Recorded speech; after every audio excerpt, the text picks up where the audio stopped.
राज्यभरातील तापमानात सातत्याने बदल होत आहेत. 17 आणि 18 डिसेंबर रोजी राज्यातील किमान तापमानामध्ये काहीशी वाढ झाल्याचं पाहायला मिळालं. परंतु आता पुन्हा एकदा राज्यात थंडीचा जोर वाढण्यास सुरुवात झाली आहे. पुणे मुंबईसह राज्यातील सर्व शहरातील किमान तापमानामध्ये घट नोंदवली जात असून कडाक्याची थंडी पुन्हा एकदा परतली आहे.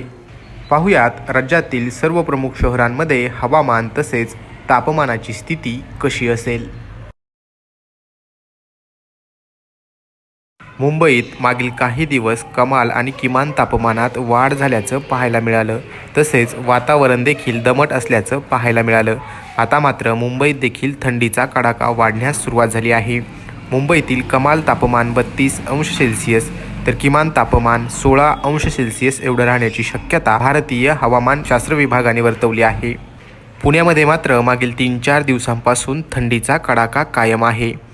पुण्यामध्ये सामान्यतः ढगाळ आकाश राहणार असून काहीसं धुकं देखील असेल. तर पुण्यातील कमाल तापमान 30 अंश सेल्सिअस तर किमान तापमान 9 अंश सेल्सिअस एवढं राहण्याची शक्यता आहे. मराठवाड्यातून काहीशी कमी झालेली थंडी आता पुन्हा एकदा परतली आहे. मराठवाड्यातील प्रमुख शहर असलेल्या छत्रपती संभाजीनगरमध्ये सामान्यतः निरभ्र आकाश राहील.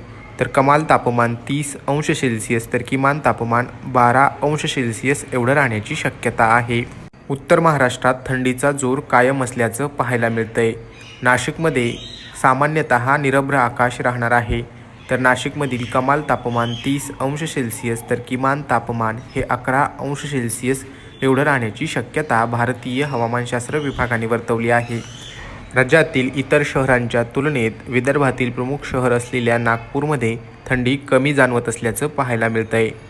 20 डिसेंबर रोजी नागपूरमध्ये कमाल तापमान 29 अंश सेल्सिअस तर किमान तापमान 14 अंश सेल्सिअस एवढं राहण्याची शक्यता आहे. तर मंडळी, हा होता राज्यभरातील हवामान तसेच तापमानाच्या स्थितीचा आढावा.